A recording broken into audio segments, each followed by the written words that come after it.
রবীন্দ্রনাথ ঠাকুরের একটা বিখ্যাত লাইন রয়েছে, মুক্তি ওরে মুক্তি কোথায় পাবি, মুক্তি কোথায় আছে। সেই লাইন বোধহয় আজকের পশ্চিমবঙ্গে থাকলে রবীন্দ্রনাথ ঠাকুর একটু বদলে লিখতেন শান্তি ওরে শান্তি কোথায় পাবি, শান্তি কোথায় আছে। শান্তি আর কিছুতেই মিলছে না। রাজ্যের এই শাসক দল এত বড় জয় লোকসভা নির্বাচনে এই রাজ্যে পেয়েও এখনও বোধহয় শান্তিতে থাকতে পারছে না। রাজ্যের শাসক দল এখনও বোধহয় শান্তিতে থাকতে পারছে না, কারণ 42টার মধ্যে 29টা আসনে জয় পাওয়ার পরেও এই রাজ্যের শাসক দল দিকে দিকে এখনও হামলা চালিয়ে চলেছে। অন্তত প্রত্যেকটি বিরোধী দল সেই একই অভিযোগ করছে এবং বেশিরভাগ ক্ষেত্রেই হামলার লক্ষ্য বিজেপি। কারণ এই রাজ্যে বিজেপি এবারের নির্বাচনেও তাদের মূল প্রতিপক্ষ হিসেবে উঠে এসেছে। 42টার মধ্যে 29টা আসন, গতবার ছিল 22টা, সেখান থেকে বেড়ে এবার আসন সংখ্যা 29-এ পৌঁছে গিয়েছে। অর্থাৎ তৃণমূলের আসন লোকসভায় গতবারের থেকে এবার 7টা বেড়েছে। শাসক দলের তো সন্তুষ্ট হওয়ার কথা ছিল, একটু শান্তি বা স্বস্তি পাওয়ার কথা ছিল যে আসন সংখ্যা অনেক বাড়লো, কিন্তু শাসক দল শান্তিতে নেই। যেখানে যেখানে হেরেছে সেখানে শুধু শান্তিতে নেই এমন নয়, যেখানে শাসক দল জিতেছে সেখানেও শান্তিতে নেই। দক্ষিণ 24 পরগনার চেহারা দেখুন, জয়নগর, কুলতলি, গোসাবা, ক্যানিং, ফলতা, বিভিন্ন এলাকা থেকে, বারুইপুর, বিভিন্ন এলাকা থেকে অশান্তিতে, হিংসায়, ভোট পরবর্তী হিংসায় আক্রান্ত বিজেপি কর্মীদের পার্টি অফিসে এসে আশ্রয় নেওয়া বা অস্থায়ী ত্রাণ শিবিরে এসে আশ্রয় নেওয়ার ছবি উঠে আসছে। গ্রামের পর গ্রাম, যে দক্ষিণ 24 পরগনার 4টি লোকসভা আসনের 4টিতেই তৃণমূল জিতেছে, যেখানে বিজেপি দাঁত ফোটাতেই পারেনি, সেখানে গিয়ে বিজেপি কর্মীদের উপর হামলা করা হচ্ছে কি কারণে, সে আমার অন্তত বোধগম্য নয়। আপনাদের বোধগম্য হচ্ছে কিনা আপনারাই বলতে পারবেন।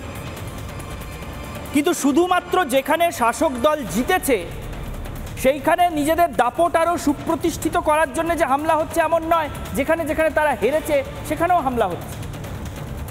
অর্থাৎ এই রাজ্যে 12টা বিজেপি এবং 1টা কংগ্রেস, যে মোট 13টা আসনে শাসক হেরেছে, সেই এলাকাতেও বিভিন্ন জায়গায় গিয়ে হামলা হচ্ছে বিজেপির কর্মী সমর্থকদের উপর। তাহলে শাসকের হামলার মূল কারণটা কি?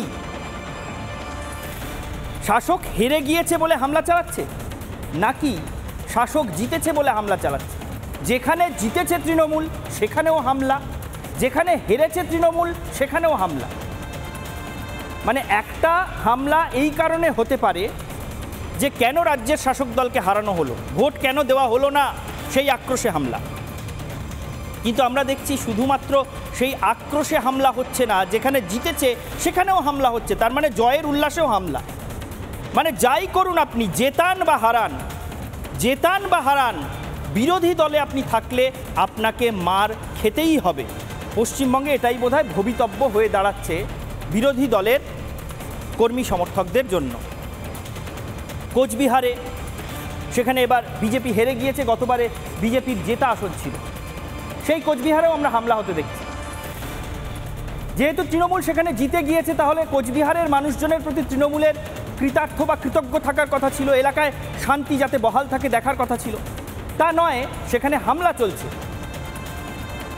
অর্থাৎ এবার যে ব্যবধানে জিতেছি এমন হামলা চালাবো যাতে পরের বার সেই ব্যবধান কয়েক গুণ হয়ে যায়, হয়তো এই মানসিকতা থেকে হচ্ছে। বহরমপুর, তৃণমূলের ইতিহাসে প্রথমবার বহরমপুর আসন তৃণমূল জিততে পারল, তাতেও খুশি নয়, সেখানেও হামলা চলছে। বহরমপুর শহরে বিভিন্ন ওয়ার্ডে বিভিন্ন বুথে তৃণমূল কেন পিছিয়ে পড়েছে।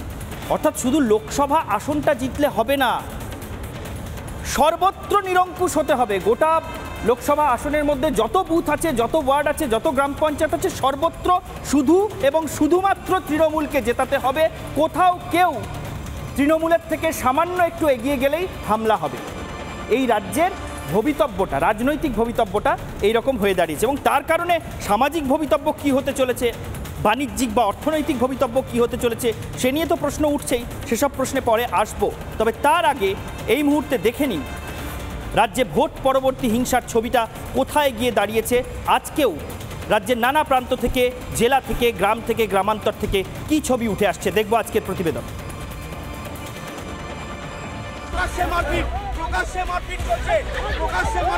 দেখেন প্রশাসন কিভাবে কি করছে দেখেন। ভোট আসে ভোট যায়, বাংলায় হিংসার ছবি বদলায় না। আরও একটা ভোট শেষ হলো বাংলায়, ভোট মিটতেই হিংসার ছবি বাংলা জুড়ে। শাসক দলের দুষ্কৃতীদের হাতে অত্যাচারের শিকার হতে হচ্ছে বিজেপি কর্মীদের। ভোট মিটতেই দিকে দিকে হিংসার খবর, অভিযোগ জানাতে গেলে পেতে হচ্ছে বাধা। পুলিশ প্রশাসনের বিরুদ্ধেও অভিযোগ, প্রাণ ভয়ে কার্যত দিশেহারা বিজেপি কর্মী সমর্থকরা। অত্যাচার করছে, হুমকি হামকা সবসময় দিচ্ছে কুমিরমারিতে, গোসবা কুমিরমারিতে। আর্থিক জরিমানাও করছে কিছু কিছু জায়গায় জায়গায় করছে এবং দোকানের সামনে তালাক মেরে দিচ্ছে। গুন্ডা বাহিনী, তৃণমূলের গুন্ডা বাহিনী এসে মারধর করেছে, গলায় পা তুলে দিয়েছিল মেরে দেওয়ার জন্য। বিজেপি পার্টিটা করি, আমার স্ত্রী করে, আমার ফ্যামিলি। আমাদের মিথ্যে কেসে 15-16 জন ছেলেকে ফাঁসিয়ে দিয়েছে। এ রাজ্যে বিরোধী দল কি পাপ করার সমান? বিরোধিতা করলেই জুটছে মারধর, মিলছে প্রাণের হুমকি, কারো রোজগারের একমাত্র পথও বন্ধ করে দিচ্ছে শাসক দলের গুন্ডারা। মধ্যযুগীয় বর্বরতার ছবি গোটা বাংলা জুড়ে। এই এলাকাগুলো বাসন্তী থেকে শুরু করে গোসাবা থেকে শুরু করে কুলতলি, তারপরে আমাদের মগরাহাট থেকে শুরু করে ক্যানিং পশ্চিম, সব জায়গাতে দুষ্কৃতীদের দৌরাত্মে পরিণত হয়েছে, দৌরাত্মের এলাকায় পরিণত হয়েছে। গুলি গোলা তো অহরহ চলছে, হিসেবেই আসে না, মানে মিডিয়ার সামনেও আসে না, পুলিশের সামনেও আসে না। আমাদের কার্যকর্তারা গেছিল এনাদের বাড়ি যেখানে সেখানে, ফেরার পথে সেখানে ধাওয়া করে 8 রাউন্ড গুলি চালিয়েছে। ভাবুন, এই যদি পরিস্থিতি হয় তাহলে গণতন্ত্র বলে কিছু সেখানে আছে? রাজ্য জুড়ে আক্রান্ত বিজেপি কর্মী সমর্থকরা। পুলিশের ভূমিকা নিয়ে প্রশ্ন তুললেন সুকান্ত মজুমদার। তৃণমূলের সঙ্গে লড়াই করা গেলেও প্রশাসনের সঙ্গে কি লড়াই করা সম্ভব? না, সাংগঠনিক পরিস্থিতি দেখুন, সাংগঠনিক পরিস্থিতি থাকলে পরে আপনি মোকাবিলা করতে পারেন, কিন্তু আপ টু সার্টেন এক্সটেন্ট। কারণ প্রশাসন যখন আপনার বিরুদ্ধে লড়ে, আপনি তৃণমূল কংগ্রেসের বিরুদ্ধে তো লড়া কোনো ব্যাপার না, আমরা এখানেও ওই গুন্ডাদের বিরুদ্ধে লড়ে নিতে পারবো, কিন্তু সমস্যা হচ্ছে আমরা লড়তে গেলে তখন পুলিশ আমাদের বিরুদ্ধে নন বেলেবল সেকশনে মামলা দিয়ে দিচ্ছে। রাজ্যে সবচেয়ে বেশি বিজেপি কর্মীদের ওপর হামলার অভিযোগের খবর আসছে অভিষেক ব্যানার্জির ডায়মন্ড হারবার থেকে। কোচবিহার বহরমপুরেও তৃণমূল আশ্রিত গুন্ডাদের বিরুদ্ধে হামলা চালানোর অভিযোগ। শুধু বিজেপির জেতা আসনই নয়, যেখানে বিজেপি হেরেছে সেখানেও হিংসার শিকার হতে হচ্ছে বিরোধীদের। অর্থাৎ হারার আক্রোশে শুধু নয়, জয়ের উল্লাসেও হামলা চালাচ্ছে শাসক দল। হারলেও আক্রান্ত, জিতলেও আক্রান্ত। বাংলায় বিরোধী দল করলে ভবিতব্য এটাই। রিপাবলিক বাংলা। দেখলেন কিভাবে আজকে আমাদের প্রতিবেদন দেখলেন এবং দেখলেন কিভাবে রাজ্যের প্রান্তে প্রান্তে এখনো হামলা চলছে। অর্থাৎ যেখানে তৃণমূল জিতেছে সেখানে তো হামলা চলছে। এই শাসক দলের দাপট কতটা বেশি সেটা বোঝানোর জন্য চলছে। আর যেখানে তৃণমূল হেরেছে সেখানেও হামলা চলছে, কারণ আগামীবার যাতে ওই এলাকাগুলোতে আর হারতে না হয় সেটা বোধহয় এখন থেকেই নিশ্চিত করে নেওয়ার চেষ্টা চলছে। অর্থাৎ নির্বিচার, খুব সাম্যবাদী এখানে তৃণমূল, খুব সাম্যের সঙ্গে সমস্ত কাজটা করা হচ্ছে। কোথাও কোনো বৈষম্য নেই। যেখানে জিতেছে শুধু সেখানেই মারধর করা হবে এমন নয়, যেখানে হেরে গিয়েছে সেখানেও সমানভাবে বলপ্রয়োগ করা হবে, মারধর করা হবে। এইটাই বোধহয় তৃণমূলের এখন নীতি। সিপিএম থেকে বা বাম দলগুলো থেকে যারা তৃণমূলে যোগ দিয়েছিলেন, এখন বিভিন্ন মন্ত্রী পদে টদে বসে রয়েছেন, তারা বলতেন মমতা বন্দ্যোপাধ্যায়ের চেয়ে বড় বামপন্থী আর কেউ আছে নাকি, এরকম অনেককেই আমরা বলতে শুনেছি। সত্যিই বামপন্থী হন বা না হন, দলটা বোধহয় সাম্যবাদী হয়ে গিয়েছে, যে কারণে জয় বা হার দেখছে না। নির্বিচারে সর্বত্র হিংসার বিতরণটা একদম সঠিকভাবে সঠিক পরিমাপেই চলছে। এই পরিস্থিতিতে দাঁড়িয়ে আজকে আমাদের অগ্নিবাণ কি আছে একবার দেখে নেব। আজ আমাদের অগ্নিবাণ, জিতলেও মার, হারলেও মার, জনভিত্তি ছারখার। তৃণমূলের কি নিজের জনভিত্তির উপর আর কোনো বিশ্বাস নেই?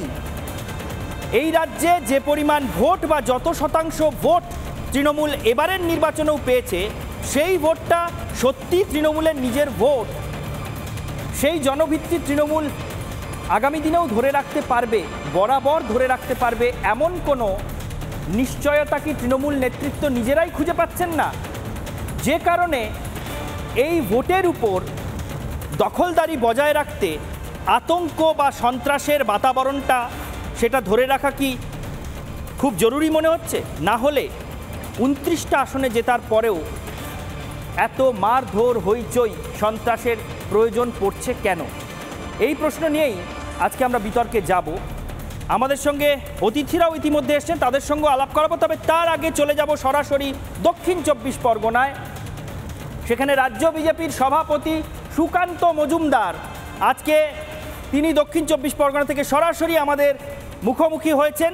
সদ্য দিল্লিতে গিয়ে কেন্দ্রীয় মন্ত্রী হিসেবে, শিক্ষা প্রতিমন্ত্রী এবং উত্তর পূর্ব উন্নয়ন প্রতিমন্ত্রী হিসেবে শপথ গ্রহণ করেছেন। সুকান্তবাবু, আপনাকে প্রথমেই রিপাবলিক বাংলায় স্বাগত। এবং দিল্লি থেকে কলকাতায় ফিরেই তিনি হিংসাদীর্ণ এলাকায় গিয়েছেন, সন্ত্রস্ত এলাকায় গিয়েছেন। বিজেপির নেতাকর্মী যারা মার খেয়েছেন, আশ্রয় শিবিরে আশ্রয় নিয়ে রয়েছেন, তাদের সঙ্গে কথা বলেছেন, আজ দেখা করেছেন। যেহেতু তিনি সরেজমিনে পরিস্থিতি দেখে এসছেন, সেই জন্য সুকান্তবাবুর সঙ্গে প্রথমেই আমরা কথা বলে নেব। সুকান্তদা, আপনার কাছে প্রথমেই জানতে চাইব, আপনি এলেন, দেখলেন গোটা পরিস্থিতি কি আছে, সরেজমিনে খতিয়ে দেখলেন এবং এলাকার মানুষজনের সঙ্গে কথা বললেন। দেখে আপনার কি মনে হলো, কি দেখলেন, কি বুঝলেন, আপনার উপলব্ধি কি, সেইটা প্রথমে জানতে চাইব। দেখুন, আমি জয়নগরে আজকে বিভিন্ন এলাকায় ঘুরে বেড়ালাম। সেখানে যে ধরনের পরিস্থিতি দেখতে পেলাম, সত্যি বাংলায় গণতন্ত্র যে নেই সেটা আর একবার প্রমাণিত হয়ে গেল। মানুষের উপরে যেভাবে অত্যাচার হচ্ছে, বিশেষ করে মহিলাদেরকে বলা হচ্ছে একজন মহিলা মুখ্যমন্ত্রীর রাজত্বে কে সন্দেশখালি করে দেওয়া হবে, রেপ করে দেওয়া হবে তোমাদের বাড়িতে ঢুকে, কারণ সেই অঞ্চলে তৃণমূল লিড পায়নি, বিজেপি লিড পেয়েছে। কোথাও পঞ্চায়েতের সদস্য বা পঞ্চায়েতের প্রধান ওয়ারিশ সার্টিফিকেট দিচ্ছে না, কারণ বিজেপি সেখান থেকে লিড পেয়েছে, তৃণমূল কংগ্রেস লিড পায়নি। কোথাও জলের কল খুলে নিয়ে যাওয়া হয়েছে, কোথাও বাঁধ কেটে দিয়ে নোনা জল ভিতরে ঢুকিয়ে দেওয়া হচ্ছে বাড়ি এবং জমির ভেতরে, যাতে সেখানে আর চাষাবাদ না হয়। এবং সবথেকে যেটা হাইট আমরা শুনলাম আর কি, যে রাস্তার উপরে সোলার লাইট ছিল, সেই সোলার লাইট ভেঙে দেওয়া হয়েছে যাতে অন্ধকার থাকে। এবং তার সাথে সাথে যে রাস্তা ইট বেছানো আছে, অর্থাৎ ইট বেছানো যে রাস্তা, সেই গ্রামীণ রাস্তায় ইট তুলে নেওয়ার ব্যবস্থা হচ্ছে, কারণ সেখানে বিজেপি লিড পেয়েছে বলে। তো এই ধরনের পরিস্থিতি যদি থাকে, তাহলে বাংলায় গণতন্ত্র আর কোথায় আছে? আমি মাননীয় মুখ্যমন্ত্রীকে বলবো যে একবার পারলে পরে, সময় পেলে পরে, আপনার তো নিজের পরিবার এদেরকে ছেড়ে আর সময় পান না, আপনি নিজের দলের লোকেদেরকে ছেড়ে একবার এইদের কষ্ট কথাটা শুনবেন, পারলে এসে একবার দেখে যাবেন। একেবারে সুকান্তবাবু, আপনার কথায় স্পষ্ট আক্ষেপ ঝরে পড়ছে।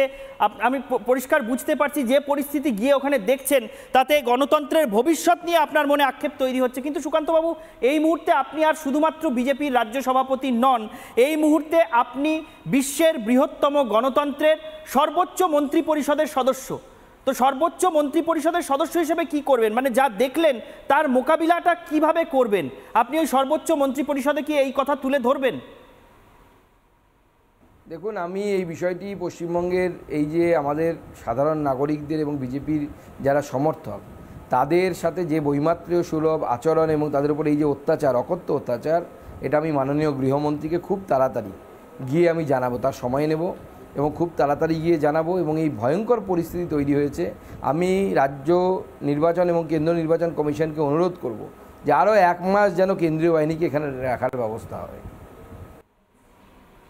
অনেক ধন্যবাদ রাজ্য বিজেপির সভাপতি তথা কেন্দ্রীয় মন্ত্রী, শিক্ষা প্রতিমন্ত্রী এবং উত্তর পূর্ব উন্নয়ন দফতর মন্ত্রকের প্রতিমন্ত্রী সুকান্ত মজুমদার। আজকে সারাদিন অত্যন্ত ব্যস্ততার মধ্যে রয়েছেন, তার কারণ দিল্লি থেকে ফিরেই তিনি সরাসরি চলে গিয়েছেন সন্ত্রস্ত এলাকা এবং সেখানে যারা বিজেপির কর্মী সমর্থক, যারা ঘর ছাড়া, তাদের সঙ্গে দেখা করেছেন, কথা বলেছেন এবং সেই বিজি শিডিউলের মাঝখান থেকেই আমাদের মুখোমুখি হলেন সরাসরি। তার কি অভিজ্ঞতা সেটা সরাসরি আমাদের জানালেন।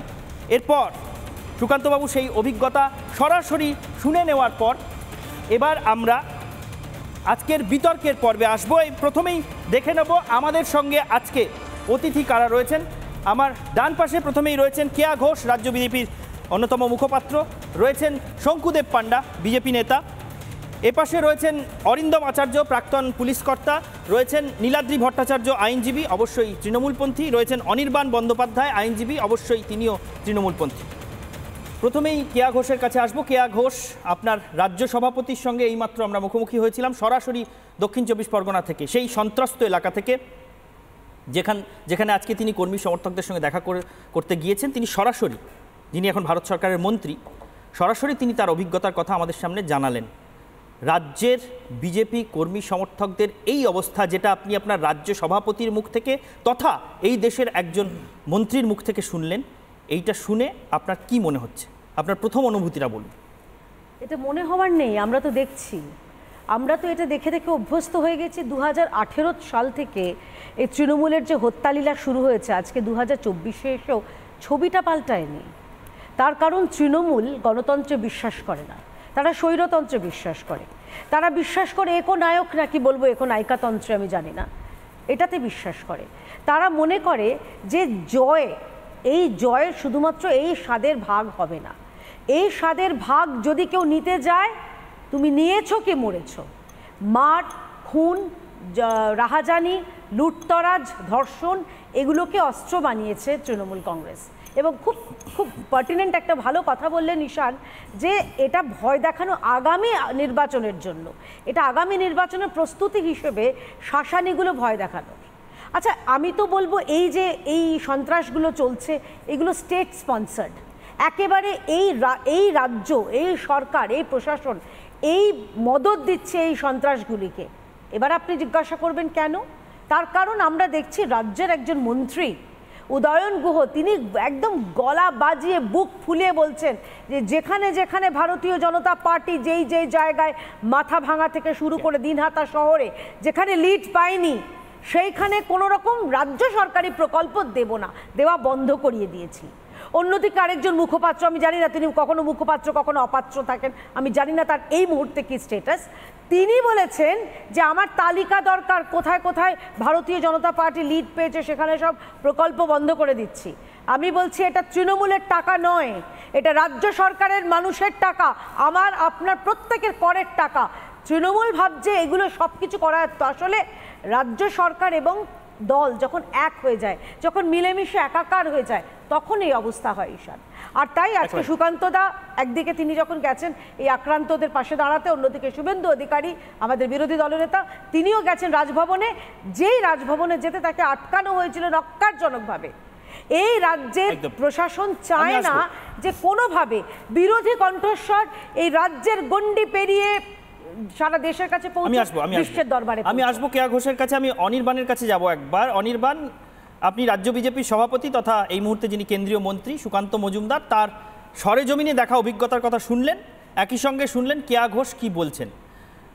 উনি বলছেন যে হ্যাঁ একদমই ঠিক, যে সামনে পরের যে নির্বাচনটা আসছে সেই নির্বাচনের দিকে লক্ষ্য রেখে এখন থেকেই প্রস্তুতি নিয়ে রাখা হচ্ছে। আমি বলছি যে পরবর্তী নির্বাচন খুব দূরেও নয়, মানে 2026-এ একটা বিধানসভা নির্বাচন হওয়ার কথা রয়েছে, সে তো ঠিকই আছে, কিন্তু তার আগে অবিলম্বে রাজ্যে 4টি বিধানসভা কেন্দ্রে উপনির্বাচন আছে, সেই দিকে লক্ষ্য রেখেই কি এই পরিস্থিতি জিয়ে রাখার চেষ্টা হচ্ছে?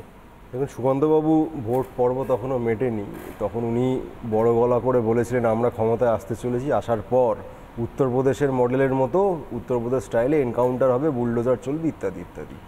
এখন তিনি কেন কান্নাকাটি করছেন? মানে বিরোধী দলের উপর তো বলেননি, বলেছেন দুষ্কৃতীদের উপর। ভালো কথা, দুষ্কৃতী, ওনার চোখে যারা দুষ্কৃতী সেটা তাদেরকে এনকাউন্টার করার অধিকারী বা ওনাকে কে দিয়েছে?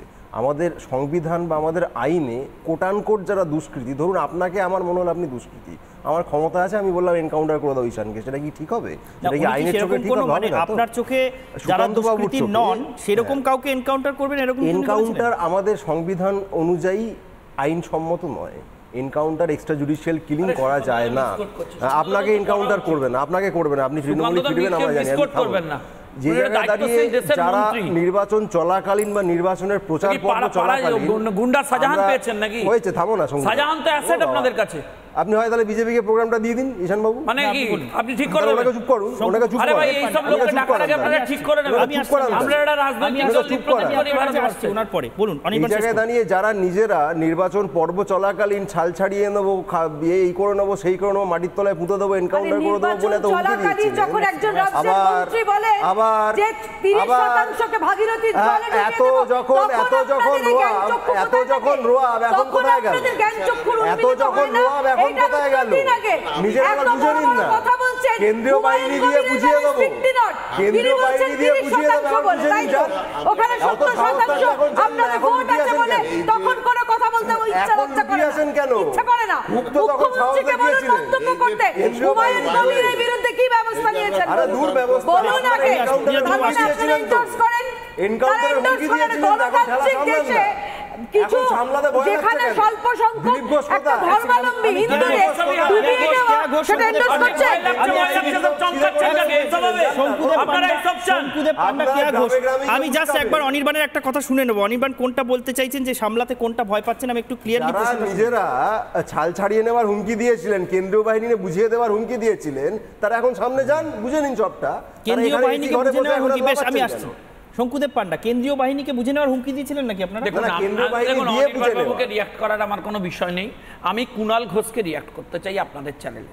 দেখুন, উনি তো তৃণমূল কংগ্রেস অনির্বাণের প্রশ্নের উত্তর দেবেন অনির্বাণ বাবু তো সরাসরি কুণাল বাবুর লেভেলে ওঠেননি। কুণাল বাবুর লেভেলে কেন করতে চাই 1 মিনিট বললে আপনি বুঝবেন। যাতে উনি দেখুন, ফিরতে পারেন তৃণমূল তৃণমূলে। কংগ্রেস কিছুদিন আগে আমরা গিয়ে দেখলাম যে সরাসরি কুণাল বাবুর নেতৃত্বে খেজুরিতে পৌঁছে বলছেন যে তৃণমূল কংগ্রেসের কর্মীরা ব্যাপক মার খেয়েছে এবং কারোর হাত ভেঙে গেছে। সে কি কান্না, এবং সেই অভিযোগের আঙুল কাদের দিকে উঠেছে না ভারতীয় জনতা পার্টির দিকে। আমার প্রশ্ন আপনার কাছে ঈশানবাবু, আপনি বুঝুন যে একটা রাজ্য, সেই রাজ্যে শাসন করছে তৃণমূল কংগ্রেস, তার পুলিশ মন্ত্রীর নাম মমতা বন্দ্যোপাধ্যায়, তিনি তার নিজের দলের কর্মীদের প্রোটেকশন দিতে পারছেন না। আমার প্রশ্ন আজকে এই বিষয়ে আমি কেন নিয়ে এলাম, আমি এই বিষয়ে কেন নিয়ে এলাম, উনি থামলে বলবো। সিরিয়াস কমিউনিকেশন, আপনি যদি কাইন্ডলি একটু থামান, আপনি থেমে গেলে বলবো। আপনি বলেন আপনি 5 মিনিট বলুন। লোকের হাত ভেঙেছে, শেষ হয়েছে। পুলিশ যদি নাও পেরে থাকে আরে শেষ হলো, অনির্বাণ বাবু শেষ করবেন। আরে ভাই ঈশান বাবু ওনাকে থামান, আমি আপনার প্রশ্নের উত্তর দিচ্ছি। অনির্বাণ বাবু আপনার প্রশ্ন এইটা আপনি কি বলতে ওনাকে চাইছেন? থামান, আপনাদের বলি উত্তর দিন, কি বলতে চাইছি বলি। তাহলে যেখানে অন্য কারো জোর আছে সেখানে আপনার হাত ভেঙে দেবে। আমি আসবো, আমি আসবো। এইবার বলি। আপনার নেতা যখন আরে ভাই উনি বলতে দেবেন, কি বলতে দেবেন? আপনার নেতা যখন এটা তো উনি কাকে গান দিচ্ছিলেন, কি করেন? কাকে গান দিচ্ছিলেন? অনির্বাণ আপনি শেষ করলে বলছি, শেষ করলে অনির্বাণ আমি আপনি আসছি। বলবেন, আপনি এক আগে সেকেন্ড, বলুন। এক সেকেন্ড, এক সেকেন্ড। সুকান্ত অনির্বাণ বাবু যখন আসছেন। এনকাউন্টারের হুমকি দিলেন আমি তখন আপনি কি অনির্বাণের করছিলেন? প্রশ্নের জবাবটাই নেব। তৃণমূলে ফেরার রাস্তা খুঁজছিলেন তো? আমি অনির্বাণের তৃণমূলে ফেরার রাস্তা না, আগে খুঁজছিলেন তো? থামান, আমি এর উত্তরটা নিন্দা দিই। করেননি, আমি বিরোধ কেন করেননি, কুণাল প্রতিবাদ ঘোষের করেননি। আমি জবাব নেব। Thank you. আমি নেব, আমি আমার জবাব নেব। বক্তব্যটা না, না, না, দেখুন, উনি কুণাল যে এক লাইনে শেষ প্রশ্নটা করবো। উনি যে প্রশ্নটা করছেন ওটার জবাবটা দিন। আরে ওই প্রশ্ন- উনি আরে বলছেন যে উত্তর থাকলে তো এক সেকেন্ড দেবে। অনির্বাণ, এক সেকেন্ড। উনি প্রশ্ন করছেন যে খেজুরিতে নাকি আপনারাই হাত টাত ভেঙে দিয়েছেন, উনি এটা নিজেই আপনি বললেন। স্বীকার করছেন। আপনি কি উনি স্বীকার নিজেই করেছেন? বললেন। শুনুন না, আমার বক্তব্য শুনুন না। আপনি স্বীকার করেছেন আমি কি? তো ওই প্রশ্ন এখনো শেষ করিনি, কনক্লুশন না আনিনি, তারপরে তো উনি রিয়াক্ট করেন। এখনো communication আমার তো প্রশ্ন নাই। হচ্ছে, তৃণমূল কংগ্রেসের একজন যখন এই প্রসঙ্গ আনছেন, একটা তৃণমূল কংগ্রেস পার্টি যখন নির্দিষ্ট করে অভিযোগ উঠছে, আজকে এখনো পর্যন্ত প্রায় 15 জন লোক তৃণমূল কংগ্রেসের খুন হয়ে গেছে, ভারতীয় জনতা পার্টির কথা বলছি না। আমার বক্তব্য, সেই রাজ্যের পুলিশ মন্ত্রী মমতা বন্দ্যোপাধ্যায় কেন থাকবেন, কেন রেজিগনেশন দেবেন না? বেশ। আমার প্রশ্ন এখানে, নীলাদ্রি ভট্টাচার্য। ভাই আমি প্রতিদিন মার খাচ্ছি, আমি লড়ে নেব। নীলাদ্রি ভারতীয় ভট্টাচার্য। জনতা পার্টির কর্মীদের মেরে শেষ করা যাবে না, এটা তৃণমূল কংগ্রেসের বুঝে নেওয়া উচিত। তাই আজকে আমার 75টা এমএলএ আমি জিতেছিলাম, এখন আমি 90টা জিতে আছি। তাই আমি আজকে 121টা মিউনিসিপ্যালিটির মধ্যে 111টা জিতে আছি। আমি কলকাতা কর্পোরেশনে 90টা কর্পোরেশনে জিতে আছি। তবু আমাকে শেষ করা যায়নি বলে আমি কলকাতার রাস্তায়, গতকাল কলকাতা পুলিশ আমায় আটকে ছিল আমার বিরোধী দলনেতাকে, আমি এত লোক নিয়ে পৌঁছেছি। আমার রাজ্যের মন্ত্রীকে আটকে রাখা যায়নি, উনি আমাদের আক্রান্ত কর্মীদের বাড়িতে নীলাদ্রি ভট্টাচার্য, আপনাদের শঙ্কুদেব ভয় পান্ডা হয়েছে, দাবি করছেন, কুণাল ঘোষের ভয় শঙ্কুদেব হয়েছে, পান্ডা দাবি করছেন তারা যে আতঙ্কিত, বিজেপিকে মেরে যে ক্ষমতায় শেষ করার থাকবেন চেষ্টা না, চলছে, আর মারও এবং খাবেন। উনি দাবি করছেন যে রাজ্যের স্বরাষ্ট্রমন্ত্রী হিসেবে মমতা বন্দ্যোপাধ্যায়ের পদত্যাগ করা উচিত। কি পাচ্ছেন বলবেন? না আপনি প্রোটেকশন দিতে? ঈশান, এখানে জিনিসটা দেখতে হবে যে পোস্ট পোল ভায়োলেন্স যেটা বলছে, এটা বিজেপির লোকেদের মুখ থেকেই আসছে যে এইবার তৃণমূলের লোকরা খুন হচ্ছে। মানে ভায়োলেন্সের ছবি আপনি কিছু দেখতে পাননি? আপনাদের চ্যানেলটার ছবিগুলো না দেখাটাই বেটার, কারণ বায়াসনেস। অন্য কোনো চ্যানেলও দেখতে পাননি? না, আমি দেখতে পাইনি। আচ্ছা, এই চ্যানেলে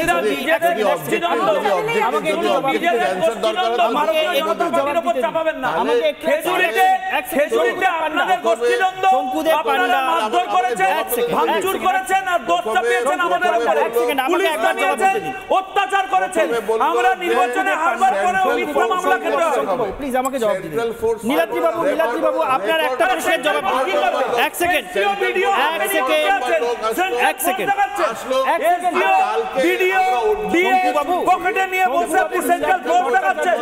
আমার চ্যানেল নিয়ে একটা প্রশ্ন তুলছেন, আমি সেইটার জবাবটা আগে পরিষ্কার করে নিয়ে। নীলাদ্রি ভট্টাচার্য, আপনি বলছেন যে এই চ্যানেলে ছবি যেগুলো দেখানো হয়, Anirban please, Anirban please, please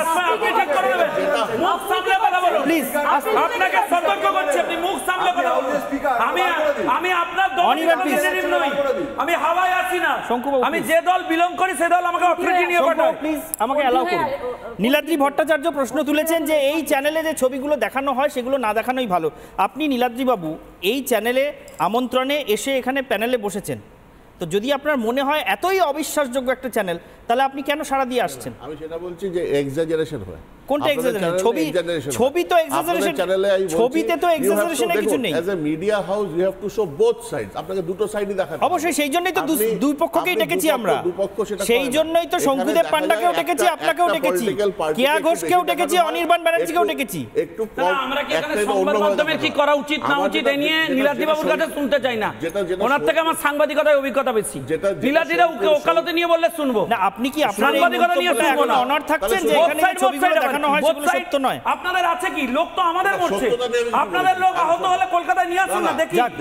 Niladri Bhattacharya অন্তত স্বীকার করছেন নাটক, শঙ্কুবাবু, নাটক দেখানোর জন্য যে আমরা, আর যদি সেটাই হয়ে থাকে তাহলে মমতা ব্যানার্জি তো রাজ্যের স্বরাষ্ট্রমন্ত্রী। আরে মমতা ব্যানার্জির ব্যর্থতা তো, তিনি নিজের দলকে প্রতিরক্ষা দিতে পারেন না, সুরক্ষা দিতে পারেন না, পদত্যাগ করুন, ছেড়ে দিন। আপনি ব্যর্থ পুলিশ মন্ত্রী তো, যদি আপনার অবশ্যই ব্যর্থ। আরে আপনার নিজের দলের আমাদের পিছনে দিন, আমাদের বিরোধ করতে, আমাদের লড়াই আমরা করতে পারবো। তৃণমূলকে প্রোটেকশন দিতে পারবো না, তৃণমূলের লোক মার খাচ্ছে। এখানে কেয়া ঘোষ, শঙ্কুদেব পান্ডা, নীলাদ্রি বাবু আপনার কাছে আসছি। এই মুহূর্তে আরেকটা বক্তব্য রাজ্য বিজেপির সভাপতির শুনে নেব। তিনি আজকেই ওই হিংসাদীর্ণ এলাকাগুলোতে গিয়েছিলেন, আমরা সরাসরি তার সঙ্গে যোগাযোগ করেছিলাম, কিন্তু তার আগে তিনি আরেকটা মন্তব্য করেছেন যে এই মুহূর্তে রাজ্যে বিজেপির যা সাংগঠনিক পরিস্থিতি রয়েছে তাতে তৃণমূল আশ্রিত দুষ্কৃতীরা হামলা করলে বিজেপি একাই বুঝে নিতে পারে, কিন্তু রুখে দাঁড়াতে গেলে পুলিশ আবার তৃণমূলের পক্ষ নিয়ে ময়দানে নামছে। যে কথাটা এতক্ষণ কেয়া ঘোষ, শঙ্কুদেব পান্ডারা বলছিলেন যে রাজ্যের মুখ্যমন্ত্রী সুলভ আচরণ করছেন না, পুলিশ সুলভ ভূমিকা পালন করছে না, সেইটাই সুকান্তবাবুও বলেছেন। একবার শুনে নেব, তারপর আবার নীলাদ্রিবাবুর কাছে আসবো, শুনবো। না, সাংগঠনিক পরিস্থিতি দেখুন, সাংগঠনিক পরিস্থিতি থাকলে পরে আপনি মোকাবিলা করতে পারেন, কিন্তু আপ টু সার্টেন এক্সটেন্ট। কারণ প্রশাসন যখন আপনার বিরুদ্ধে লড়ে, আপনি তৃণমূল কংগ্রেসের বিরুদ্ধে তো লড়া কোনো ব্যাপার না, আমরা এখানেও ওই গুন্ডাদের বিরুদ্ধে লড়ে নিতে পারবো, কিন্তু সমস্যা হচ্ছে আমরা লড়তে গেলে তখন পুলিশ আমাদের বিরুদ্ধে নন বেলেবল সেকশনে মামলা দিয়ে দিচ্ছে। শুনলেন? হ্যাঁ, অবশ্যই আপনার কাছেই আসছি। যাক, মানে আমি অন্তত আপনার মানে এইটুকু বিষয়ে আপনার প্রশংসা করছি যে আপনি একটা মন্তব্য করেও সেখান থেকে সরেছেন, বলেছেন যে সত্যতা নিয়ে প্রশ্ন তুলছেন না। এবার সুকান্ত মজুমদার যেটা বললেন সেইটার সত্যতা নিয়ে আপনার কতটা সংশয় রয়েছেন সে বিষয়টা একটু বলুন। দেখুন, সুকান্তবাবু যেটা বললেন যদি আপনি শোনেন, উনি বলছেন যে আমরা নিজেদের মতন করে মোকাবিলা করে নিতে পারবো। তার মানে উনি বলছেন যে I can take the law in my own hands. আপনাদের একটা জিনিস বললেন, ইট মিনস দ্যাট যে আমরা আমাদের নিজেদের মোকাবিলা করে নিতে পারবো, কিন্তু প্রশাসনে ঘেলে আমরা পাচ্ছি না। আমি যেটা বলতে চাই যে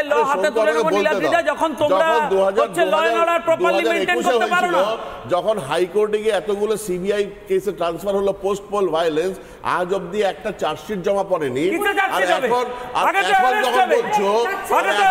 আর এখন যখন বলছো যে আমরা নিজেরা মোকাবিলা করে নিতে পারবো, আমি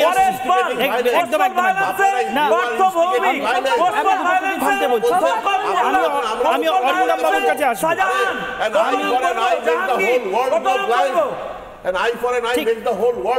একদম ঠিক বলেছেন, একদম ঠিক বলেছেন, একদম ঠিক বলেছেন নীলাদ্রি বাবু। চোখের বদলে চোখ দিতে হলে গোটা পৃথিবী একদিন অন্ধ হয়ে যাবে।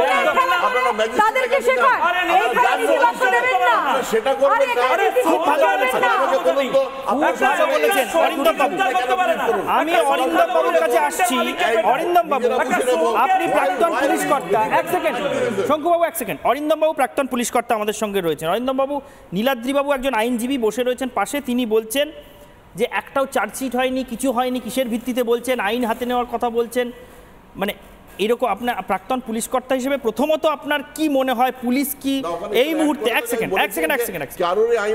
পুলিশ কি, হ্যাঁ একদমই ঠিক, পুলিশ কি এই মুহূর্তে আদর্শ আচরণ করছে নাকি এই রাজ্যের একজন বিরোধী দলের একদম সামনের সারির নেতা তিনি যখন দেখছেন চোখের সামনে যে গ্রামের পর গ্রামে, জেলার পর জেলায়, মহল্লার পর মহল্লায় কর্মীরা মার খাচ্ছেন, রক্তাক্ত হচ্ছেন, বাড়ি ছাড়া হচ্ছেন, তখন তিনি চার্জশিটের জন্য অপেক্ষা করবেন? কি মনে হয়? গত পরশু দিনে আগের দিন বসিরহাট থেকে যে 21 পার্সনকে রিলিজ করা হলো, জামিন দেওয়া হলো, চার্জশিট দেওয়া হয়েছিল কিন্তু 60 ডেজে আগে। ইডি যে 5 তারিখে যে অ্যাসল্ট হলো, হাত পা ভেঙে দিল, মাথা মুথা ফাটিয়ে দিল, নেজার থানায় যে কেসটা করেছিল, পরবর্তীকালে CBI as per the direction of high court chargesheet দিয়েছিল 60 ডেজের উপরে। আপনি দেখুন চার্জশিট দেওয়া সত্ত্বেও কিন্তু জামিন দিয়েছে বিচারক পারে। এবার আপনি যদি চার্জশিটের গল্প বলুন, আপনি আজকে চিন্তা করুন 6/8/2019 এই শাহজাহানের ক্ষেত্রে, যে ক্ষেত্রে কি আজকে কেসটা হয়েছিল 3 জন মার্ডার কেস, আমি অ্যাডভোকেট সাহেব, লার্নেড অ্যাডভোকেট সাহেব নিশ্চয়ই সেটা রিকালেক্ট করতে পারবেন। সেই কেসটা সিআইডিকে দিয়েছিল মাননীয় মুখ্যমন্ত্রী যাতে তদন্তটা ঠিকমতো হয়।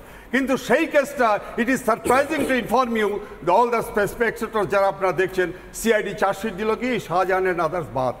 কেন আপনি এই কথাটা বলছি?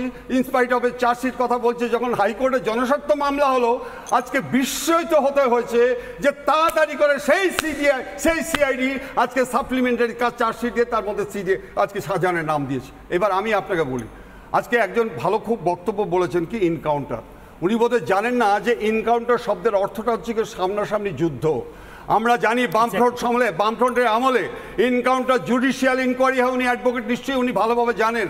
ইনকাউন্টার যদি ইনজাস্টিফাইড হয় জেলে যায়, ডিএসপি অ্যাডিশনাল এসপি জেলে পর্যন্ত ছিল। আজকে যেখানে এনকাউন্টার হয় অত সহজে কেউ পার পায় না, কারণ আপনি জানেন 226 এবং 32-তে you have got liberty to take shelter, High Court and Supreme Court. এবার আপনাকে বলি কেন্দ্রীয় বাহিনী, উনি বলছেন কেন্দ্রীয় বাহিনী আজ পর্যন্ত জীবনে কোনোদিন শুনিনি, কেন্দ্রীয় বাহিনীর নিজস্বতা বলে কিচ্ছু নেই। তাহলে 5 তারিখে যখন নাকি আজকে কেন্দ্রীয় বাহিনী আজকে যখন অ্যাসল্টেড হয় তখন কিন্তু তারা অ্যাকশন নিতে পারতো। আপনি কি দেখেছেন তারা পেরেছে? তারা মার খেয়ে আজকে থানায় গিয়ে একটা কমপ্লেন দিয়েছে, হাইকোর্টের অর্ডার পর্যন্ত আজকে দিয়েছে। আচ্ছা, এবার আমি আপনাকে খুব ভাইটাল একটা কথা বলছি।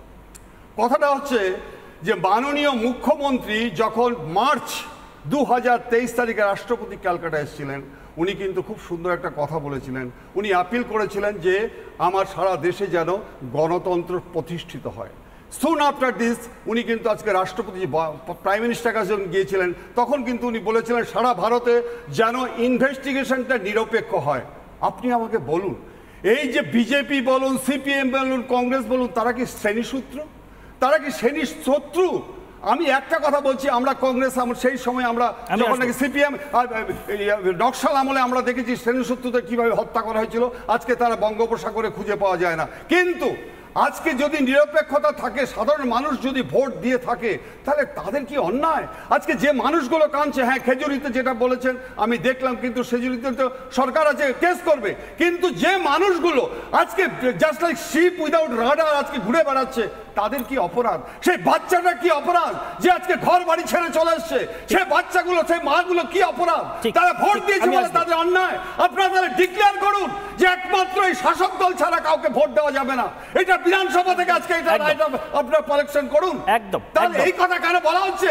সারা ভারতবর্ষের রাষ্ট্রপতিকে বলা হচ্ছে, মাননীয় মুখ্যমন্ত্রী আজকে পুলিশকে সংশোধন করার জন্য ইনস্ট্রাকশন দিচ্ছে যে তোমরা নিরপেক্ষ তদন্ত করো। তাহলে কারা, who are the root of all evils, এটা আজকে সাধারণ মানুষকে আজকে বের করতে হবে। একদম।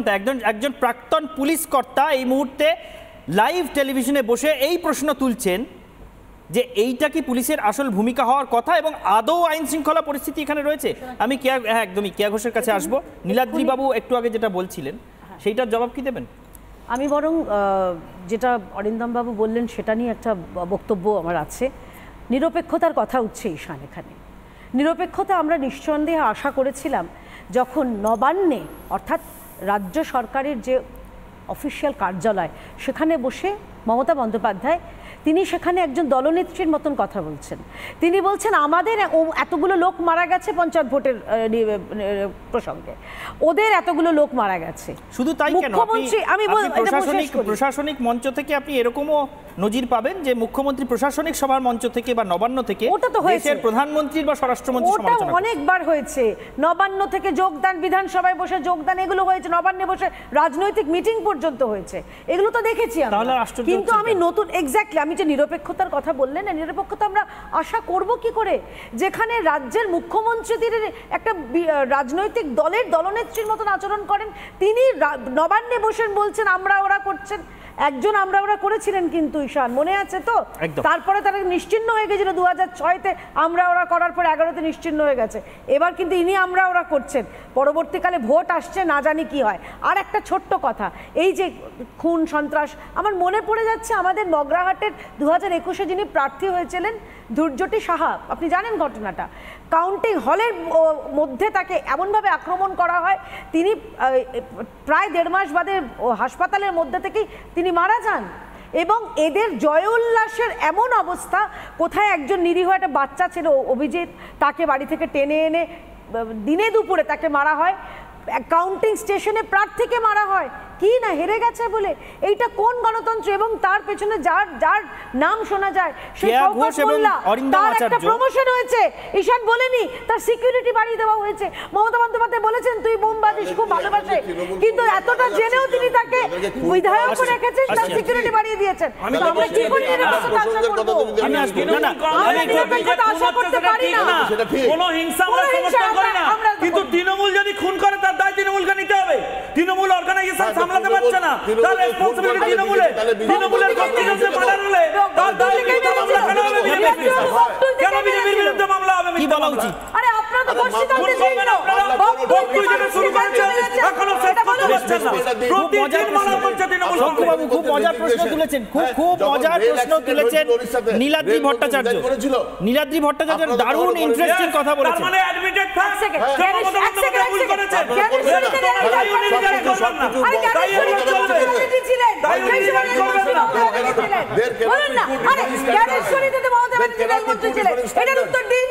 তখন রিজাইন করেননি কেন? আর উত্তর নীলাদ্রিকে ধন্যবাদ। নীলাদ্রিরা স্বীকার করে নিলেন। নীলাদ্রি ভট্টাচার্য রিজাইন করার মতো পরিস্থিতি রয়েছে, নীলাদ্রিরা স্বীকার করে। নীলাদ্রি ভট্টাচার্য দারুণ প্রশ্ন তুলেছেন। আমি অনির্বাণের কাছে আসবো, এক সেকেন্ড। নীলাদ্রি ভট্টাচার্য খুব সুন্দর প্রশ্ন তুলেছেন, বলছেন তৃণমূল যদি খুন করে তাহলে কি বিজেপির এটা বলার অধিকার আছে যে আমি বুঝে নেবো? তৃণমূল খুন করলে সেটা খুব বড় বিষয় নয়, বুঝে নেবো বললে বিজেপি বড় বিষয়। কিন্তু দুটো যে আপনার বক্তব্যের যে দুটো প্রান্ত, সেই দুটো অসাধারণ ভাবে আপনি তুলে ধরেছেন। আমি একবার অনির্বাণের কাছে আসবো। বলেছিলেন হাতা খুন্তি নিয়ে বেরিয়ে পড়ুন। আমি অনির্বাণের কাছে আসবো। বিরুদ্ধে বেরোতে হবে বলেননি। গণতন্ত্র নিয়ে প্রশ্ন উঠছে, সন্দেশখালী থেকে হাতা খুন্তি নিয়ে ওনার বিরুদ্ধে বেরিয়ে পড়েছে। বেরোনো উচিত ছিল কার বিরুদ্ধে? নীলাদ্রি বাবু মা বোনেরা চিনে নিয়েছেন কার বিরুদ্ধে বেরোতে হবে। বুঝেছেন? পাশের রাজ্য উড়িষ্যা সরকার নিয়ে এসছে বিজেপির, দেখুন 4,500 টাকা করে লোক পাচ্ছে, আর আপনার সরকার 1,000 টাকা করে দিচ্ছে। 2,000 টাকা ঝাঁপি, 2,000 টাকা করে দিন সুভদ্রা প্রকল্পে। যদি উড়িষ্যার মেয়েরা 4,500 টাকা পায়, বাকি যে 8,000 টাকা কোথায় যাচ্ছে? গ্রাহাম স্টেইনসের আর কত করবে? রাজ্যটা সর্বনাশ হয়ে গেল। আমি আসছি। নীলাদ্রিরা আপনাদের নেতা বলেছিলেন যে যত ভোট পাবে তত নম্র হও, বিনয়ী হও, ভদ্র হও। আমরা দেখলাম আপনার এমএলএ চণ্ডীপুর সোম বিনয় এবং ভদ্রতার সাথে একজন সংখ্যালঘু ভাইকে ধরে কলার ধরে পেটালেন, তার অপরাধ কি? বিনা পয়সায় রেস্টুরেন্ট দিয়েছিল। আর আপনাদের আইন, আপনাদের পুলিশ তাকে বাইপাস করে বের করে দিল, 6 দিন বসেছিল, তাকে ক্লিয়ার করে দিল। তাকে করতে আপনার পুলিশ সময় দেয় আটকানোর জন্য। জামাই গোষ্ঠীর আবহ চলছিল তো, তাই পাবলিক প্রসিকিউটর সাহেব নিজের চেম্বারে বসিয়ে রেখে আদর যত্ন। কেয়া ঘোষ, শঙ্কুদেব পান্ডা সবার কাছে আসবো। নীলাদ্রি বাবু খুব সুন্দর সুন্দর কথা বলছেন, মণিমুক্ত ছড়াচ্ছেন। উনি বলছেন যদি তৃণমূল খুন করেও তাহলেও কি বিজেপির বলার অধিকার রয়েছে যে বুঝে নেব? অনির্বাণ, একটু আপনার জবাবটা শুনতে চাইবো। তার আগে অরিন্দম বাবুর একটা প্রশ্ন রয়েছে, সেইটাও জুড়ে দেবো। উনি বলছেন এটা কি শ্রেণী শত্রু? সত্যি তো শ্রেণী শত্রু এইসব টার্ম, এইসব পরিভাষা তো একসময় বামেরা ইউজ করতেন, ব্যবহার করতেন। তৃণমূলের রাজনীতিটা সেই আগ্রাসী বামপন্থার বিরুদ্ধেই ছিল, যদিও পরে ব্রাত্য বসু, পূর্ণেন্দু বসু, দোলা সেন, ইন্দ্রনীল সেন, আরও অনেকের ওই বাম ঘরানা থেকে অনেকে এসে তৃণমূলে যোগ দিয়েছেন। অনেক শিল্পী সাহিত্যিক রয়েছেন তাদের মধ্যে, তারা বলেছেন মমতা বন্দ্যোপাধ্যায়ের চেয়ে বড় বামপন্থী আর কে আছে? সত্যিই তাই, হয়তো তার কেউ নেই। আপনারা কি এখন সত্যিই ওই বামপন্থায় বিশ্বাস করছেন? কাউকে শ্রেণী শত্রু হিসেবে চিহ্নিত করে নিয়েছেন? অনির্বাণ, আচ্ছা, কেয়াদি শুরুর বক্তব্য সময় 2018 উল্লেখ করছিল যে 2018 পর থেকে তৃণমূল সন্ত্রাস ইত্যাদি অভিযোগ তিনি রাজনৈতিকভাবে করেছেন। 2018 সময় থেকে যদি আপনি বিজেপির সেই সময়কার যারা রাজ্যের শীর্ষ নেতৃত্ব তাদের বক্তব্য দেখবেন তাদের বহু ক্ষেত্রে অধিকাংশ এই হিংসার অভিযোগ ছিল শুভেন্দু অধিকারীর বিরুদ্ধে, সেটা মুর্শিদাবাদ, পূর্ব মেদিনীপুর, ঝাড়গ্রাম ইত্যাদি যে কোনো জেলার ক্ষেত্রে। অনির্বাণ, আশা করি আপনি আমার প্রশ্নটা শুনতে পেয়েছেন। হ্যাঁ, শুনেছি, আমি আসছি, কিন্তু সেটার উত্তরে আসছেন না। উত্তরেই আসছি। আমি জানি বেকায়দায় পড়ে যাবে, আমি জানি বেকায়দায় পড়ে যাবে। ওই চ্যাপ্টারটা না পড়লে তো 2018 সময় থেকে যার বিরুদ্ধে অভিযোগ করেছিলেন আজকে তাকে মাথার ওপর বসিয়ে সেই একই অভিযোগ চালিয়ে যাচ্ছেন। এই কারণে বললাম যে ওনারা রাজনৈতিকভাবে যে অভিযোগগুলি করেন তার গুরুত্ব দেখুন, এই যে বলতে দেবেন এখন বুঝতে পেরেছেন শঙ্কুবাবুকে কেয়াদি চোর বলতো, এই শঙ্কুবাবুকে কেয়াদি চোর বলতো। আমি এভাবে যাচ্ছি না, রাজনৈতিক অভিযোগ সারবত্তা কতখানি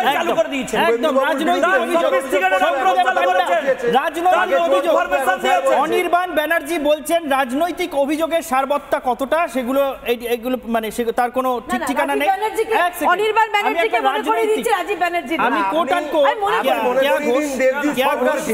আপনি দেবজিৎ সরকারকে মনে করিয়ে দিন যে অনির্বাণ, আমি রাজীব ব্যানার্জির কথা আপনি মনে করিয়ে দিলীপ ঘোষকে মনে করিয়ে দিন, শুভেন্দু অধিকারীকে কি বলছেন, আপনি নিজে মনে করুন আপনি শঙ্কুদাকে কি বলছেন,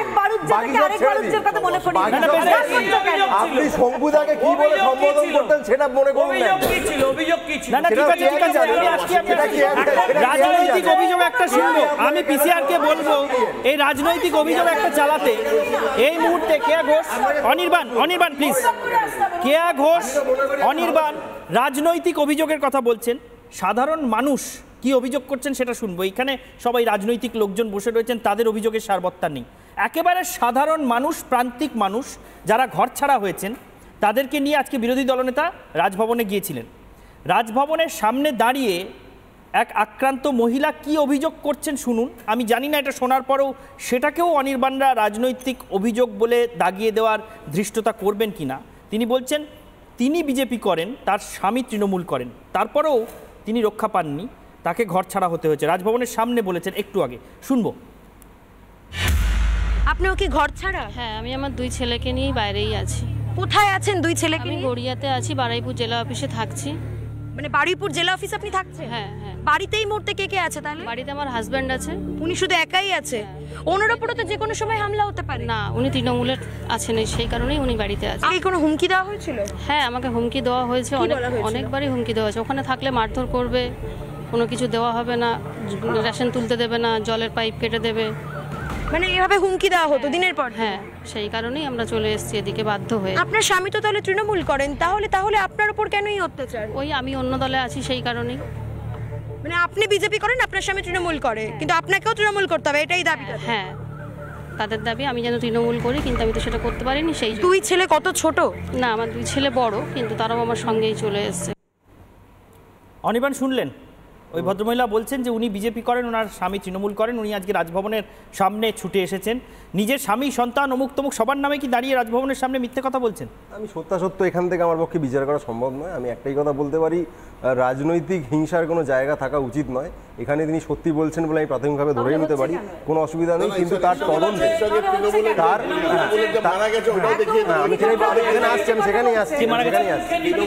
আমি সেখানেই আসছি। একটু আগে শঙ্কুবাবু বলছিলেন যে খেজুরিতে তৃণমূলের গোষ্ঠীদ্বন্দ্ব, একটু আগে শঙ্কুবাবু বলছিলেন তৃণমূলের গোষ্ঠীদ্বন্দ্ব, এই একই যুক্তিতে এটাও বিজেপির গোষ্ঠীদ্বন্দ্ব। আমি তো একই যুক্তি বলতে পারি। ওনারা যদি নিজেরা কাজ কাটাতে পারে, তার বাড়িতে হচ্ছে ক্ষতিপূরণের টাকা পর্যন্ত এই সরকার দেয়। আবার বড় বড় কথা বলছে, সিবিআই এর বিরুদ্ধে সরকার সেই গুণের দায় নিয়ে চলে যাওয়া উচিত। নিজের কর্মীদের সতর্ক করতে পারে না। এখনো পর্যন্ত 100টা তৃণমূলের লোককে খুন করে দিয়েছে। এই সরকার কারুকে প্রোটেকশন দিতে পারে না। আপনাদের বিরুদ্ধে জানতে চাইবো শঙ্কুদেবদা, আমি অনির্বাণের কাছে একটু জানতে চাইবো, বিজেপির গোষ্ঠীদ্বন্দ্ব যদি হয় তাহলে স্বামী বাড়িতে রয়ে গেলে স্ত্রীকে তাড়িয়ে দেওয়া হলো কি করে? শঙ্কুবাবু যে যুক্তি দিলেন, মানুষকে জ্যান্ত পুড়িয়ে দেওয়া, বক্তব্য কি করেছিল? গোষ্ঠীদ্বন্দ্ব, ভাদু শেখ আর আনন্দের মধ্যে, আরে ভাদু শেখ আর আনন্দের গোষ্ঠীদ্বন্দ্বে মানুষ খুন তৃণমূলের তো মানিকতলা গোষ্ঠীদ্বন্দ্ব, কে ক্যান্ডিডেট হবে দেয়নি?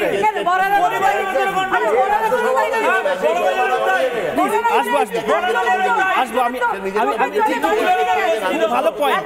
আমি নীলাদ্রি বাবু আর অনির্বাণ দুজনের কাছ থেকে একটু জবাব চাইবো। মানিকতলার এই ঘরোয়া গন্ডগোলটা নিয়ে কি একটু বলুন। পারিবারিক দ্বন্দ্ব। নীলাদ্রি বাবু মানিকতলার গোষ্ঠীদ্বন্দ্ব নিয়ে বলছেন। নীলাদ্রি বাবু, এই মানিকতলায় মা মেয়ের মধ্যে যে গোষ্ঠীদ্বন্দ্ব, না না চাপের কোনো ব্যাপার নেই, চাপের কোনো ব্যাপার নেই। তুমি কোন দলে? তুমি কাকে ক্যান্ডিডেট চেয়েছিলে? ফ্র্যাঙ্কলি আমি মানিকতলাটা নিয়ে অ্যাওয়্যার না। আমাকে মানিকতলায় সুপ্তি পান্ডে প্রার্থী হিসেবে ঘোষিত হয়েছেন। হ্যাঁ, সেটা নিয়ে আবার শ্রেয়া পাণ্ডের নাকি বিভিন্ন রকম অভিযোগ আছে। তিনি বলেওছেন, মিডিয়ার সামনে প্রকাশ্যে বলেছেন, শ্রেয়া পাণ্ডে প্রকাশ্যে মিডিয়ার সামনে বলেওছেন যে তিনি অনেক কাজ করেছেন, হয়তো মমতা বন্দ্যোপাধ্যায়ের নজরে পড়েনি তার কাজগুলো। অভিষেক বন্দ্যোপাধ্যায় তাকে প্রার্থী হিসেবে চেয়েছিলেন, মমতা বন্দ্যোপাধ্যায় চেয়েছেন, তাই সুপ্তি পাণ্ডে প্রার্থী হয়েছে। মানে মানুষকে নিয়ে লড়াই নেই, পরিবারের মধ্যে লড়াই।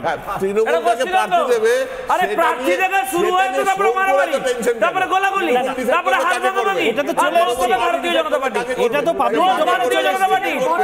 মারামারি হবে আর কেস হবে, কেস খাবে ভারতীয় জনতা পার্টি। না না, বড়নগরে যাকে প্রার্থী করেছিল আমরা ডাক্তার, তিনি বলছেন আমরা নির্বাচন দল করার জন্য মার খাবো আর তোমাদের গোষ্ঠীদ্বন্দ্বের জন্য মার খাবো, দুটো মার হতে পারে না। না না, অনির্বাণ প্লিজ, অনির্বাণ আমি এক লাইন বলবো, মন খারাপ আমাদের প্যানেলে আছেন সিনিয়র পুলিশ অফিসার, বহুদিন কাজ করেছেন। আমাদের অবস্থাটা অরিন্দমবাবু বোঝার চেষ্টা করুন। আমরা রাজনৈতিক লড়াই করে মার খাচ্ছি সেটা আলাদা ব্যাপার, তার থেকেও সুকান্তবাবু যেটা ইন্ডিকেট করেছেন আমাদের প্রেসিডেন্ট, যে এই মারটা আরো ভয়ঙ্কর, যে প্রশাসনের উচিত এখানে প্রোটেকশন দেওয়া, তার বদলে তৃণমূলের গোষ্ঠীদ্বন্দ্বের জালি কেস, সেই কেস আমাদের বিরুদ্ধে। আমরা মারও খাচ্ছি, আমরা জেলও খাচ্ছি।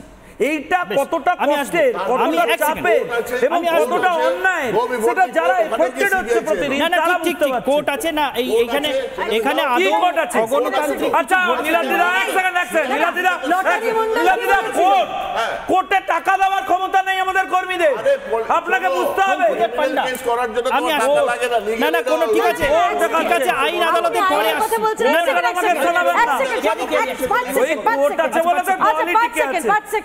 নীলাদ্রিবাবু, আপনি বলছেন আইন আদালত কোর্ট এইসবের প্রশাসনের কথা, আপনাদেরই নেতা ছিলেন, এখন বর্তমানে তার ঠিকানা তিহার জেল, লটারি মন্ডল, সে বলে দিচ্ছিল যে তা কাকে কি কেস দিতে হবে। সেই ভিডিও আপনি দেখেননি? গাঁজা কেস দিতে হবে, আর কি আশ্চর্য! এইভাবেই তো তৃণমূলের doesn't matter, but he has been lodged in jail, and it also proves that he, আচ্ছা এক সেকেন্ড, এই কথাটা বলেছেন কি বলেন? পুরস্কার দিয়ে দিন, এই কথা তাকে দেখে বঙ্গরত্ন পুরস্কার দিন। সাজানো তো গিলটি প্রমাণ হয়নি, আমি আসবো, সাজানো আপনাদের আছে, ঠিক কিনা নীলাদ্রিবাবু? শঙ্কুবাবু, আমি সাজানো তো গিলটি প্রমাণিত হয়নি। তার আগে আমরা দেখে নেব আজকে আমাদের যে পোল কোয়েশ্চেন ছিল, সেই পোল কোয়েশ্চেনের উত্তরটা কি, মানুষ কি বলছেন, মানুষ কি রায় দিচ্ছেন, মানুষের কণ্ঠস্বরের মঞ্চ থেকে সেটা সবার আগে জেনে নেওয়া দরকার। আমাদের আজকে প্রশ্ন ছিল রাজ্যের সাধারণ মানুষের উদ্দেশ্যে, আমাদের দর্শকদের উদ্দেশ্যে, ভোট দখলে রাখতে হিংসাই হাতিয়ার তৃণমূলের। এত বড় জয় পাওয়ার পরেও তৃণমূল কি কনফিডেন্ট নয় ভোট দখলে রাখা যাবে কি না? 14% বলছেন না, এটা একমাত্র হাতিয়ার নন। 86% ফেসবুকে যারা উত্তর দিচ্ছেন তাদের 86% বলছেন হ্যাঁ, ভোট দখলে রাখতে একমাত্র হাতিয়ার এই সন্ত্রাসের বাতাবরণ। এরপর এক্স হ্যান্ডেলে কি জবাব এসছে দেখব। এক্স হ্যান্ডেলে ইউজাররা বলছেন 4% বলছেন না, ভোট দখলে রাখতে এটাই একমাত্র হাতিয়ার নয়। আর 96% বলছেন হ্যাঁ, এটাই একমাত্র হাতিয়ার। এরপর দেখব ইউটিউবে উত্তর কি এসছে। এখানেও 7% মাত্র বলছেন যে না না, তৃণমূলের ভোট দখলে রাখার আরও অনেক কৌশল বা কায়দা জানা আছে। কিন্তু 93% উত্তরদাতা তারা মনে করছেন যে একমাত্র হাতিয়ার এই সন্ত্রাস, এবং তৃণমূল নিজেও জানে যে এই সন্ত্রাসের বাতাবরণ তৈরি করে রাখতে না পারলে যে শতাংশ ভোট তৃণমূল পেয়েছে এবারও, সেই শতাংশ ভোট তাদের পক্ষে পরবর্তী নির্বাচনগুলোর জন্য ধরে রাখা সম্ভব হবে না। একদম শেষ পর্যায়ে চলে এসেছি বিতর্কে। একবার শুধু অনির্বাণ ব্যানার্জির কাছে জানতে চাইব, গণতন্ত্র নিয়ে কথা হচ্ছিল, জগদীশচন্দ্র বর্মা বসুনিয়া যিনি কোচবিহার থেকে সদ্য জিতেছেন, বা উদয়ন গুহ যিনি দোর্দণ্ড প্রতাপ মন্ত্রী, দিনহাটার বিধায়ক, তারা প্রকাশ্য মঞ্চ থেকে যে কথাগুলো বলেছেন যে প্রকল্প বন্ধ করে দেওয়া হবে বা রাজনীতি মানে পেশি শক্তি, এই কথাগুলো কি আপনি শুনেছেন? আরে গান পয়েন্টে রেখে আমার পঞ্চায়েত নিয়ে নিয়েছে ওখানে, কি বলছেন আপনি? আমার জেতা পঞ্চায়েত কুচবিহারে গান পয়েন্টে রেখে নিয়েছে, গান পয়েন্টে রেখে, গান পয়েন্টে রেখে নিয়েছেন। আপনারা করেছেন, আপনারা করেছেন গণতন্ত্রকে পদদলিত করে হত্যা করে গান পয়েন্টে রেখে ভারতীয় জনতা পার্টি ওখানকার জেতা পৌঁছে দখল করেছেন গায়ের নির্বাচনে জেতবার ক্ষমতা নেই। আমরা তো কোর্টে গেছি নিশীথ প্রামাণিককে নিয়ে, ইভিএম বদলাচ্ছেন ওখানে, ইভিএম বদলাচ্ছেন কুচবিহারে। আমি শুধু উত্তরটা নেব। অনির্বাণ আমাদের সময় একদম শেষ। অনির্বাণ, শঙ্কুবাবু সময় শেষ, নীলাদ্রিবাবু সময় শেষ। অনির্বাণ আপনার কাছে শুধু জিজ্ঞাসা করবো শেষে, একদম শেষে এসে, আমাদের সময় একদম নেই, আপনি কি শুনেছেন ওই কথাগুলো জগদীশ বসুনিয়া বা উদয়ন গুহ যেগুলো বলেছেন? আপনার কি মনে হয় ওগুলো গণতান্ত্রিক? দেখুন, ক্রিয়ার একটি প্রতিক্রিয়া থাকে, প্রতিক্রিয়ার আবার ক্রিয়া থাকে। উদয়ন গুহর হাতে নিশীথ প্রামাণিক 21-এর ভোটের পর ভেঙে দিয়েছিল, সেটা নিয়ে আপনারা জিজ্ঞাসা করেছিলেন? সেটা নিয়ে জিজ্ঞাসা করেছেন? করেননি তো। প্রত্যেকটা মানুষই মানুষ, তারও রাগ হয়, সবারই ক্ষোভ হয়। সেখানে কুচবিহারে নিশীথ প্রামাণিককে আজকে হেরে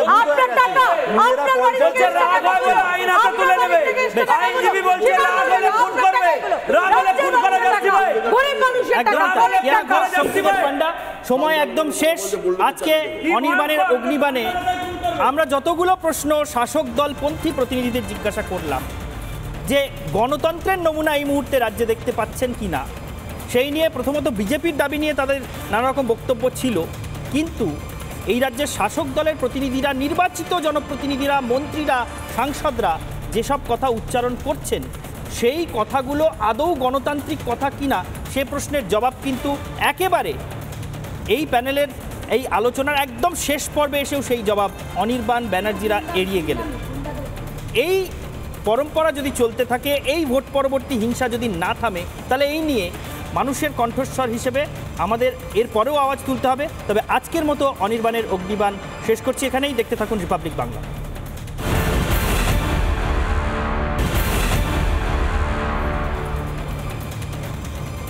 অনির্বাণের অগ্নিবাণের সময় এখন আরও একটা বিরতির, ফিরে আসছি বিরতির পর।